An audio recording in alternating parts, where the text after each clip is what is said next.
Hello students, ഇന്നത്തെ ക്ലാസ്സിൽ discuss ചെയ്യാൻ പോകുന്നത് സെക്കൻഡ് മൊഡ്യൂളിലെ ലാസ്റ്റ് ടോപ്പിക്കാണ്, അതായത് കപ്ലിങ്സ്. ഓക്കെ, ഈ കപ്ലിങ്സും കൂടി സെക്കൻഡ് മൊഡ്യൂളിലാണ് വരുന്നത്. സോ നമുക്ക് കപ്ലിങ്സ് എന്താണെന്ന് നോക്കാം. Okay, couplings are used to connect a driving shaft to a driven shaft. Shaft couplings are used when the axes of the shafts are collinear. The axes of the shafts are intersecting and the axes of the shafts are parallel and the distance between them is relatively small.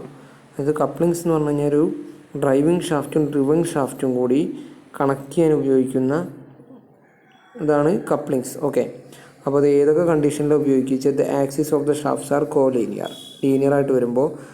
Then axis of the shafts R intersecting, രണ്ടും കൂടിയിട്ട് meet ചെയ്യുമ്പോൾ intersecting. Then the axis of the shafts R parallel and the distance between them is relatively small. അതായത് shafts distances comparatively small ആയി വരുമ്പോഴും ഇത് ഉപയോഗിക്കും. ഇനി classification of couplings. Couplings can be very broadly classified into the following groups: rigid couplings and flexible couplings. Rigid couplings do not allow any sort of misalignment of the shafts. The following are the important types of rigid couplings. Okay, rigid couplings ഉണ്ട്, flexible couplings ഉണ്ട്, രണ്ടായിട്ട് classify ചെയ്തിട്ടുണ്ട്. Okay, ഇനി അതിൽ നമുക്ക് flanged coupling, unprotected ടൈപ്പും protected ടൈപ്പും ബുഷഡ് type, ഈ 3 ടൈപ്പാണ് നിങ്ങൾക്ക് വരയ്ക്കാനുള്ളത്. ഓക്കെ, അൺപ്രൊട്ടക്റ്റഡ് ടൈപ്പ് എന്താണെന്ന് നോക്കാം നമുക്ക്. ഓക്കെ, എന്നിട്ട് അതിൻ്റെ ഫിഗർ ഡിസ്കസ് ചെയ്യാം.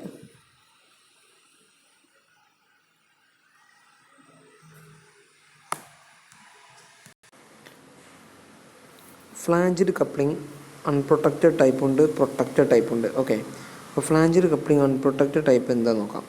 Flanged coupling unprotected type is the simplest and the standard form of coupling used most extensively to transmit power from one shaft to the other. അതായത് unprotected type എന്ന് പറഞ്ഞാൽ simplest and standard ഫോമാണ് coupling. Most use ചെയ്യുന്നത് എവിടെ വെച്ചാൽ ഒരു ഷാഫ്റ്റിൽ നിന്ന് മറ്റൊരു ഷാഫ്റ്റിലേക്ക് പവർ ട്രാൻസ്മിറ്റ് ചെയ്യണോടത്ത്, അങ്ങനത്തേനാണ് ഫ്ലാഞ്ചഡ് കപ്ലിംഗ് ഉപയോഗിക്കുക. The ends of the shafts to be coupled are circular in cross section. Okay, അതിൻ്റെ എൻഡ്സ് പറഞ്ഞു കഴിഞ്ഞാൽ എന്തായിരിക്കും? അതിൻ്റെ ക്രോസ് സെക്ഷൻ സർക്കുലർ ആയിരിക്കും. A flanged coupling is shown in figure. Okay, C1.5 നമുക്ക് എക്സസൈസ് നോക്കാം.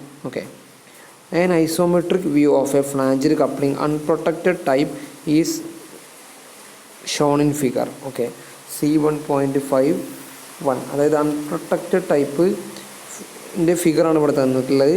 അതിൽ നിങ്ങളോട് വരയ്ക്കാൻ പറഞ്ഞത് എന്താ വെച്ചാൽ draw the top half sectional elevation of the coupling. Okay, draw the top half sectional elevation of the coupling. Okay, half sectional elevation, top half sectional എലിവേഷനാണ് വരയ്ക്കേണ്ടത്. Also add an end view looking from the bolt head side. End view need not be dimensioned. Okay, അതായത് top half sectional elevation വരയ്ക്കണം. Okay, അതാണ് ഇതിൽ വരയ്ക്കേണ്ടത്. End view എന്ത് ചെയ്യേണ്ട? Dimension ചെയ്യേണ്ട കാര്യമില്ല. ഓക്കെ, അപ്പോൾ നമുക്ക് ഫിഗർ നോക്കാം എങ്ങനെ വരുന്നത്. ഇതാണ് ഫ്ലാഞ്ചഡ് കപ്ലിംഗ് അൺപ്രൊട്ടക്റ്റഡ് ടൈപ്പ്. ഇതിൽ നോക്കുക ഏതൊക്കെയാണ് ഭാഗങ്ങൾ നോക്കാം. ഒന്ന്, ഫസ്റ്റ് കാണുന്ന ഈ ഭാഗമാണ് ഷാഫ്റ്റ് എൻഡ്. ഓക്കെ,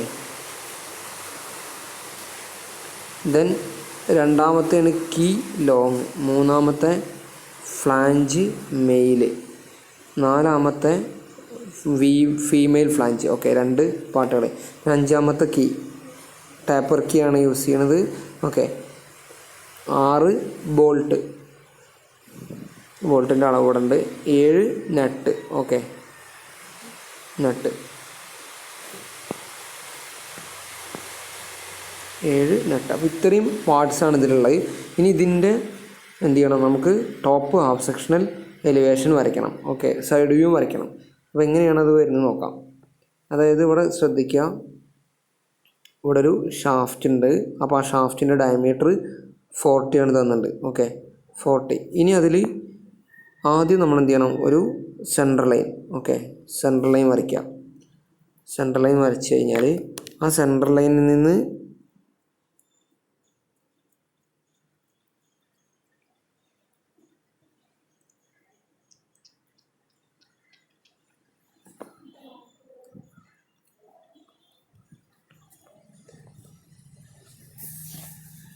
സെൻട്രൽ ലൈനിൽ നിന്ന് ഫസ്റ്റ് നമ്മൾ വരയ്ക്കേണ്ടത് വെച്ചാൽ എന്ത് ചെയ്യണം, ഈ ഡയമീറ്റർ പറഞ്ഞാൽ ഇവിടെ എത്രയാണ് 160 ആണ്. അപ്പോൾ എന്ത് ചെയ്യണം, സെൻട്രൽ നിന്ന് 160 ഓക്കെ 160 എടുത്തിട്ട് എന്ത് ചെയ്യണം, നമ്മൾ കൃത്യമായിട്ട് 80 എടുത്തിട്ട് എന്ത് ചെയ്യണം, 160 80 എന്ന് പറഞ്ഞാൽ ഒരു സൈഡിൽ നിന്ന് 160 വരും. ഓക്കെ, ഒരു സൈഡിൽ നിന്ന് 160 ടോട്ടലായിട്ട് വരുമ്പോൾ എന്ത് വരും, 80 എന്നുള്ള ലെവലിൽ എന്ത് ചെയ്യും, ഒരു സൈഡിലേക്ക് വരും. അങ്ങനെ ഈ സൈഡിൽ വരയ്ക്കുക. പിന്നെ സൈഡിലോട്ട് നമുക്കറിയാം 20 ആണ് അതിൻ്റെ. ഓക്കെ, അപ്പോൾ 20 നേരെ മേലേക്ക് എടുത്തിട്ട് 20ൽ നിന്ന് നെക്സ്റ്റ് ഡയമീറ്റർ നോക്കുക, 2ൻ്റെ ഡയമീറ്റർ നോക്കുക, ഉള്ളിൽ വരുന്നുണ്ട് 120. ഓക്കെ, 120 വരുമ്പോൾ 120 വരുന്നുണ്ട്, ദെൻ 80 വരുന്നുണ്ട്. ഓക്കെ, 120 വരുമ്പോൾ കൃത്യമായിട്ട് ആ 120 ഉള്ളിലുള്ള ഈ ഒരു കട്ടിങ്സ് വരുന്നുണ്ട്. 80 നോക്കുക, 80 വരുമ്പോൾ 40 എടുത്തിട്ട് താഴത്തേക്ക് വരയ്ക്കുക. സൈഡിലേക്ക് എത്ര വരും, സൈഡിലേക്ക് ഇവിടെ 40. ഓക്കെ, 40 വരും, 40 വരയ്ക്കുക. ഓക്കെ, 40 വരച്ച് കൃത്യമായിട്ട് താഴേക്ക് വരയ്ക്കുക. അതുപോലെ തന്നെ ഇവിടെ ഒരു ടാപ്പർ കീ വരും. ടാപ്പർ കീൻ്റെ അളവ് ഇവിടെ തന്നിട്ടുണ്ട്, 12 × 6 × 70. ഓക്കെ, 12 × 6 × 70 എന്ന് പറഞ്ഞാൽ 12 × 8 × 70. അങ്ങനെ പറഞ്ഞാൽ ഒരു സൈഡ് 12 ഒരു സൈഡ് 8 ലെങ്ത്ത് 70. അങ്ങനെ ആക്കിയിട്ട് ഈ എൻഡിൽ നിന്ന്, അതായത് ഡയമീറ്റർ ഇതിൻ്റെ 40 ആണ്, അപ്പോൾ 40 കൂടി ഇവിടെ മാർക്ക് ചെയ്തിട്ട് അത് കൃത്യമായിട്ട് വരയ്ക്കുക. ഓക്കെ, വരച്ചിട്ട് അതിൽ നിന്ന് ഈ ടാപ്പർക്ക് അടയാളപ്പെടുത്തി കഴിഞ്ഞാൽ പിന്നെ നമുക്ക് വരയ്ക്കാനുള്ള എന്താ വെച്ചാൽ ഈ ഒരു ഹൈറ്റ്, അതായത് 20 40 വരും. ഓക്കെ, 20 ഈ അളവ് വരും, 40 ഇതുവരെ വരും. പിന്നെ അതിൻ്റെ ഇവിടേക്കുള്ള നമുക്കറിയാം എത്രയാണ്, 80 ആണ്. അപ്പോൾ 80ൻ്റെ 40 എടുത്തിട്ട് വരച്ചു എന്ത് ചെയ്യുക, നമ്മളിത് കംപ്ലീറ്റ് ആക്കുക. എന്നിട്ട് എന്ത് ചെയ്യണം, അതിൽ നെട്ടുകൾ വരും. ഓക്കെ, നെട്ടുകൾ എങ്ങനെ വരിക വെച്ച് കഴിഞ്ഞാൽ നമുക്കറിയാം ഇവിടെ M 10 × 50 ആണ്. അപ്പോൾ 10 എന്ന് പറഞ്ഞാൽ നമുക്ക് ഇവിടെ അറിയാം, ഇതിൻ്റെ സെൻറ്റർ എടുക്കുക. സെൻറ്റർ എന്ന് പറഞ്ഞു കഴിഞ്ഞാൽ നട്ടിൻ്റെ സെൻറ്ററിലേക്കുള്ള, അതായത് ഇതിൻ്റെ സെൻറ്റർ, ഇതിൻ്റെ സെൻറ്റർ പോർഷൻ എടുത്തിട്ട് അതിലെന്ത് ചെയ്യുക, 10ഉം 5ഉം ഇത് എന്ത് ചെയ്യുക, M 10 ആണ്. അപ്പോൾ 5ഉം 5ഉം പിന്നെ ഈ സൈഡത്ത് 5 എടുത്തിട്ട് എന്ത് ചെയ്യുക, നമ്മൾ നെട്ട് വരച്ച പോലെ തന്നെ ഈ 4 നെട്ടുകളും വരച്ച് കംപ്ലീറ്റ് ആക്കുക. 1 2 3 4 ഈ 5 6 ഈ 2 നെട്ട് 6 നെട്ട് വരും. ഈ ബോൾട്ടാണ്, അതായത് ബോൾട്ടിൻ്റെ സൈഡിലുള്ള നെട്ടുകൾ. ഓക്കെ, അറ്റത്തും ഈ അറ്റത്തും വരും. ഇനി ഇതിൻ്റെ ഇവിടെ സെൻട്രൽ ലൈനിൻ്റെ അടിയിലായിട്ട് നമുക്കൊരു നെട്ടിൻ്റെ കുറച്ച് ബാക്കിയേ കാണുള്ളൂ. അതുകൊണ്ട് എന്ത് ചെയ്യുക, ഇത് പകുതിയായിട്ട് വരയ്ക്കാം. ഓക്കെ, എന്നിട്ട് എന്ത് ചെയ്യണമെന്ന് വെച്ചാൽ കൃത്യമായിട്ട് ടോപ്പ് ഹാഫ് സെക്ഷൻ ആവുകൊണ്ട് എന്ത് ചെയ്യുക, ഈ ഭാഗം കൃത്യമായിട്ട് എന്ത് ചെയ്യുക, ഹാച്ച് ചെയ്ത് കൊടുക്കുക. ഹാച്ച് ചെയ്ത് കൊടുത്തതിന് ശേഷം കൃത്യമായിട്ട് ഡയമെൻഷൻ ചെയ്യുക. ഡയമെൻഷൻ ചെയ്യുമ്പോൾ നിങ്ങൾക്ക് D4 എന്ന് പറഞ്ഞാൽ നമുക്കറിയാം 160 ആണ്. അപ്പോൾ ഡയറക്റ്റായിട്ട് 160 അടയാളപ്പെടുത്തിയാലും മതി, അല്ലെങ്കിൽ D4 എന്ന് അടയാളപ്പെടുത്തിയിട്ട് ഇവിടെ മെൻഷൻ ചെയ്യണം. അപ്പോൾ 160 ആ രീതിയിൽ 40 അടയാളപ്പെടുത്തുക. ഷാഫ്റ്റിൻ്റെ എൻഡ് നിങ്ങൾക്കൊരു ലെങ്ത്തിൽ എന്ത് ചെയ്യുക, കാണിക്കുക. ഓക്കെ, അത്രയും കൃത്യമായിട്ട് കാണിച്ചതിന് ശേഷം ഇതിൻ്റെ എൻഡ് വ്യൂ, സൈഡ് വ്യൂ വരയ്ക്കണം. സൈഡ് വ്യൂ നോക്കിയാൽ നമുക്ക് ഒക്കെ റൗണ്ടായിട്ടാണ് കാണാം. അപ്പോൾ 160ൻ്റെ റൗണ്ട് വരയ്ക്കുക. ഓക്കെ, പിന്നെ 120യുടെ റൗണ്ട് ഉണ്ടാവും ഇവിടെ ഉള്ളത്, പിന്നെ 80യുടെ റൗണ്ട് ഉണ്ടാവും. ഓക്കെ, 160 120 80 40 അതിലുള്ള നെട്ടുകൾ M 10ൻ്റെയും വരയ്ക്കുക. ഓക്കെ, അതിൻ്റെ ഉള്ളിൽ ഹെക്സഗൺ വരയ്ക്കുക. ഓക്കെ, ഇത്രയും വരച്ച് കഴിഞ്ഞാൽ എന്തായി, അൺപ്രൊട്ടക്റ്റഡ് ടൈപ്പായി.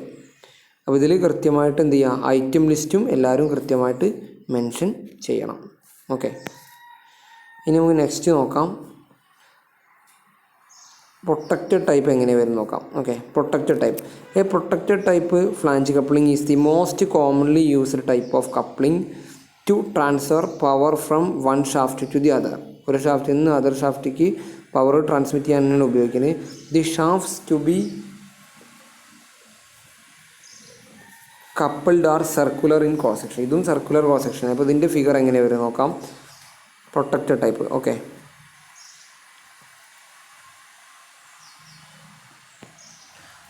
പ്രൊട്ടക്റ്റഡ്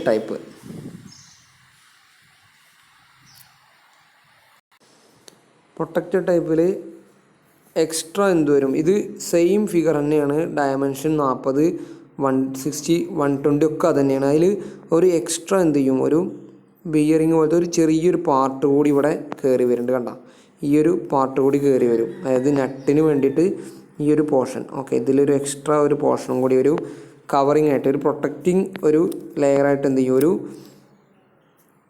പോർഷനും കൂടി വരും. ഓക്കെ, ഈ നട്ടിന് അതാണ് ഇവിടെ കാണിച്ചിട്ടുള്ളത്. ബാക്കിയൊക്കെ സെയിം മെത്തേഡ് തന്നെയാണ്, അതേ പ്രൊസീജിയറിൽ തന്നെ വരയ്ക്കുക. ഓക്കെ, എന്നിട്ട് ഈ ഐറ്റം ലിസ്റ്റും അതുപോലെ തന്നെ ഡയമെൻഷൻസും കൃത്യമായിട്ട് മാർക്ക് ചെയ്യുക. അത് മാത്രമാണ് പ്രൊട്ടക്റ്റഡ് ടൈപ്പിൽ ഉള്ള വ്യത്യാസമുള്ളൂ.